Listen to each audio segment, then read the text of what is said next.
বিশেষ করে স্কুল কলেজের দরকারি হয়। আচ্ছা, আমরা গত ক্লাসে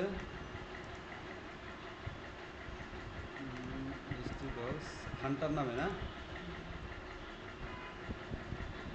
এই যে হান্টার, এটাই তো আমাদের ফোল্ডার, তাই না? এখানে কি কি আছে? ডাটা সেভ অপশন আছে, ফার্স্ট আছে, রেজিস্টার আছে। আমরা একটু ব্রাউজ করি, দেখি এখানে কি কি আছে। লোকাল হোস্ট থেকে HUN হান্টার এটা আছে, তাই না? অ্যান্ড ডাটা শো নামে কোনো পেজ নাই। আমরা যে এই যে এতদিন রেজিস্টারে গিয়ে যে নাম লিখে, মোবাইল নাম্বার লিখে, ইমেল দিয়ে, পাসওয়ার্ড দিয়ে ডাটা সেভ করলাম, আমাদের তো একটা জায়গায় ডাটাগুলো সেভ হয়েছে, তাই না? কোথায় সেভ হয়েছে আমরা একটু দেখি।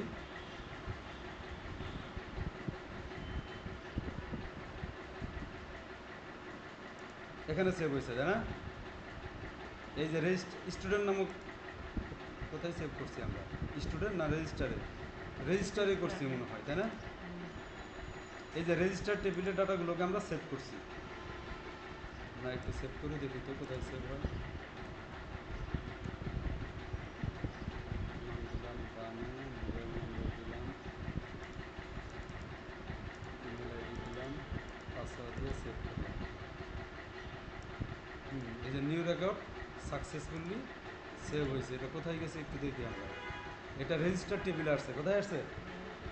রেজিস্টার টেবিল আসছে। এখন এটা তো সেভ করে দিলাম। এখন কি কি ধরনের আপনি অনলাইনে দিয়ে দিচ্ছেন, অনেক মানুষ, শত শত মানুষ এখানে রেজিস্ট্রেশন করছে। এখন কারা রেজিস্ট্রেশন করছে, তাদের নাম কি, মোবাইল নাম্বার কি, এসব তো আপনাকে জানতে হবে, তাই না? এখন ওইটা জানার জন্য আমরা এইরকম একটা পেজ বানাবো, যেখানে ওই নামগুলি এখানে কি করবে, ডিসপ্লে করবে। ঠিক আছে, আমরা ওইটার নাম দিব ডাটা শো। কি নাম দিব? Data show. এই হচ্ছে আমাদের হান্টারের ফোল্ডার। এখন আমরা একটা ওই ফোল্ডারটা ওপেন করি, হান্টার ফোল্ডারটা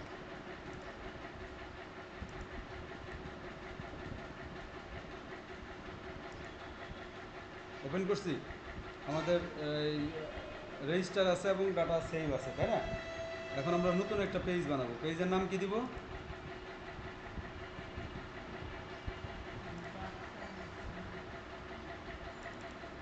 ডাটা শো। কি দিব? Data SHOW, show dot PHP, data underscore, বা আন্ডারস্কোর না দিলেও পারি, ডাটা শো একবারে লিখলাম। ঠিক আছে, ডাটা শো ডট পিএইচপি।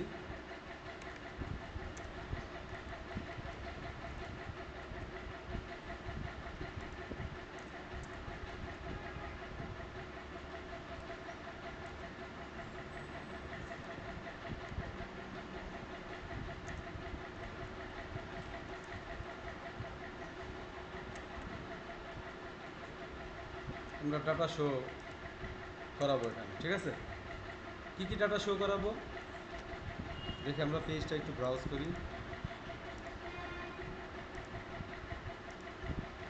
এই যে আসছে ডাটা শো। ডাটা শো লেখাটাই লিখছে, আর কিছু লিখি না এখানে, তাই না? আচ্ছা, একটা টেবিল নিয়ে আমরা ডাটাটাকে শো করার জন্য, টেবিল একটা টিয়ার থাকে, একটা টিডি থাকে। টেবিল টেবিল দেখাইছি না?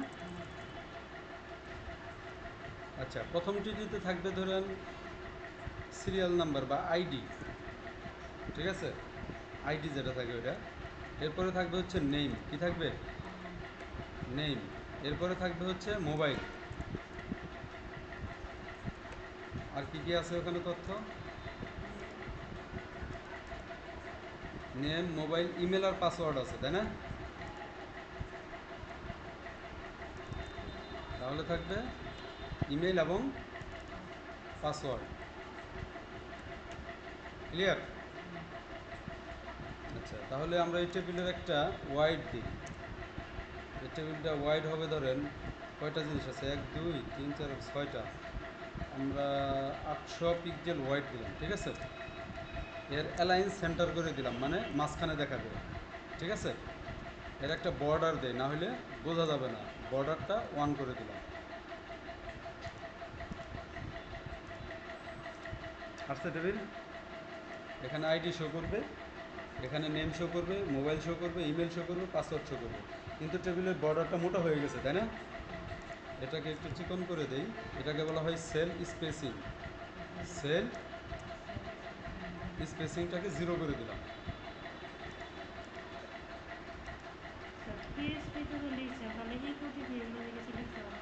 ইকো যখন পিএইচপি ব্লক নিব তখন, এখনও তো পিএইচপি ব্লক নেই নেই, এখন এইচটিএমএল এরই কোডই লিখতেছি। আচ্ছা, আরেকটা বিষয় দেখেন, লেখাটা বর্ডারের সাথে লেগে গেছে, তাই না? এই জন্য এখানে কি করব, সেল প্যাডিং ধরেন 8 দিয়ে দেব প্যাডিং। এখন মোটামুটি একটু সুন্দর হয়েছে, তাই না? এখন কি করতে হবে, নিচে যে রোগুলো আসবে, এইগুলো আসবে হলো ডাটাবেজের রোটা। এখানে কয়টা রো আছে? 2টা রো আছে। এখানে যে কটাই রো থাক, এই রোগুলো আমি এখানে এখন নিয়ে আসবো, কোয়ারির মাধ্যমে ডাটাবেস থেকে নিয়ে আসবো, ঠিক আছে? তাহলে আমি এই রোটাকে কপি করি। আচ্ছা, ডাটাবেস থেকে ডাটা রিড করার জন্য একটা নিয়ম আছে। এই যে ডাটা সেভ করার সময় যেরকম আমরা কি করছি, একটা কানেকশন করছি না? হ্যাঁ, এই কানেকশনটা লাগবে। এই কানেকশনটা এখানেও লাগবে। তাহলে আমি এখন এই যে পিএইচপি ট্যাগ নিয়ে আসলাম, পিএইচপি ট্যাগ বা টিএসপি ব্লক নিয়ে আসলাম। এই কানেকশনটা আমার লাগবে অবশ্যই, ঠিক আছে? এখন আমাকে একটা কোয়েরি লিখতে হবে। কি কোয়েরি? ডাটা ফেচ করার কোয়েরি।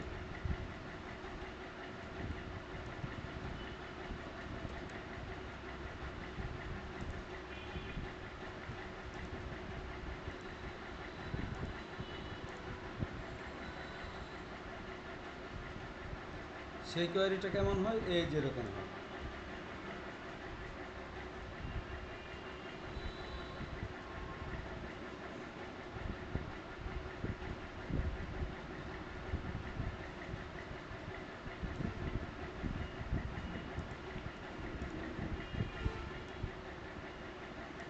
আচ্ছা, এখানে 2 লাইন লিখছে, আপনি এখানে 2 লাইন না লিখে 1 লাইন লিখলেও পারেন, ঠিক আছে?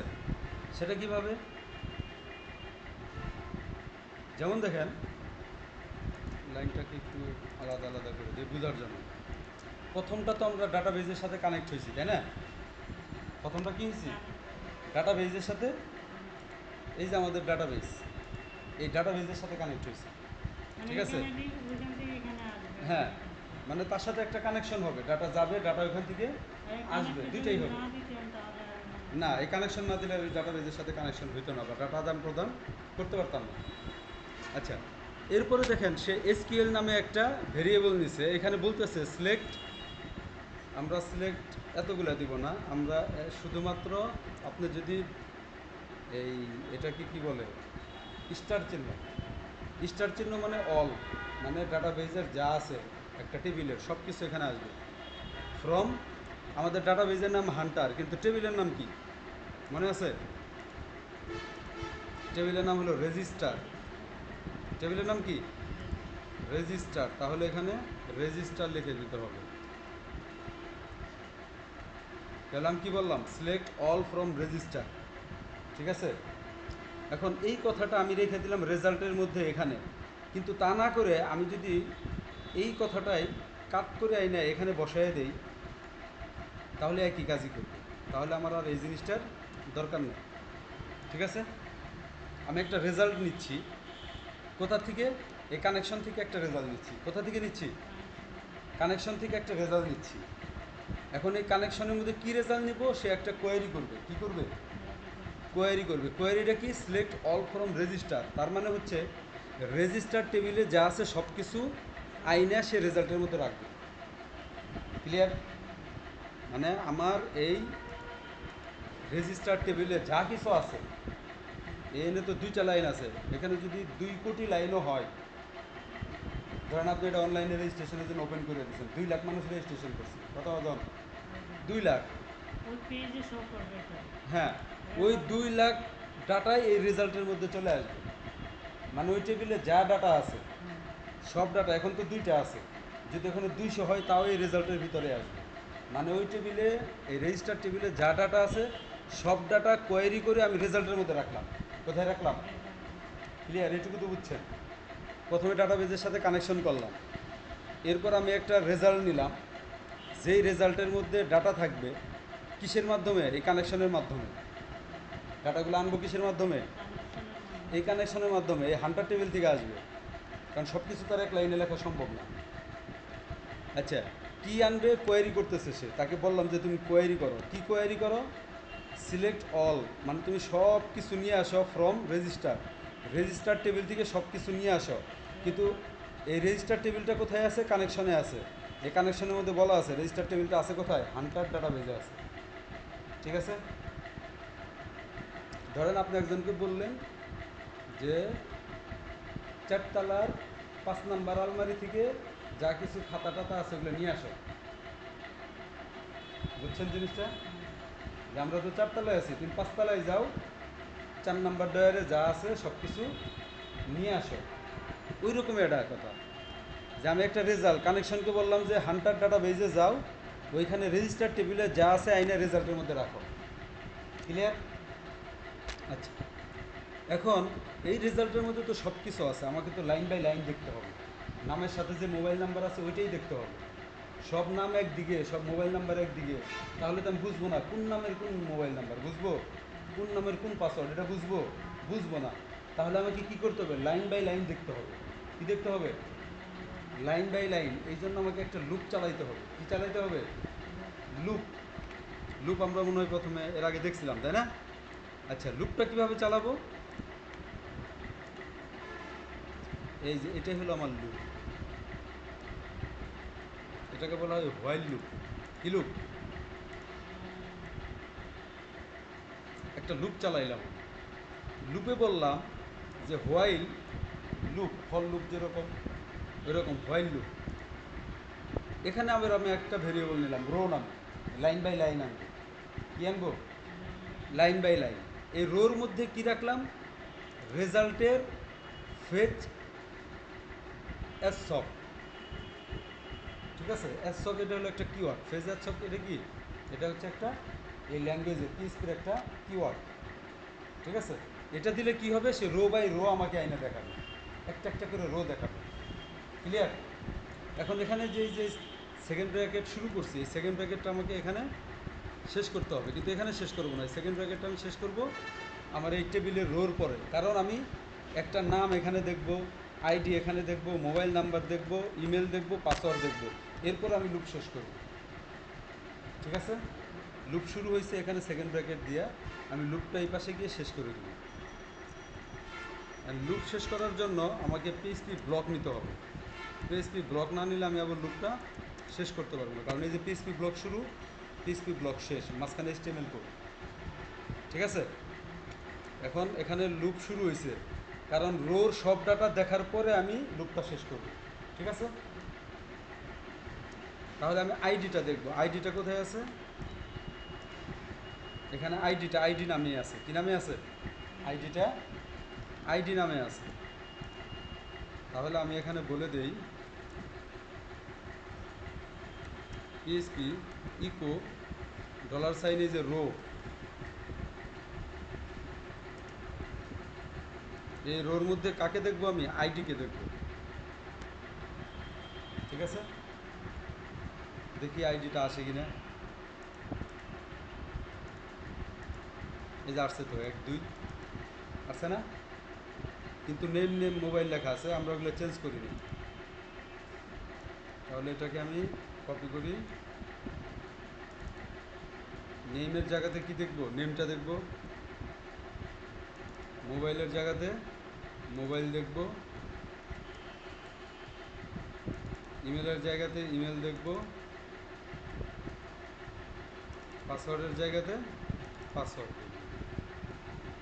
ঠিক আছে?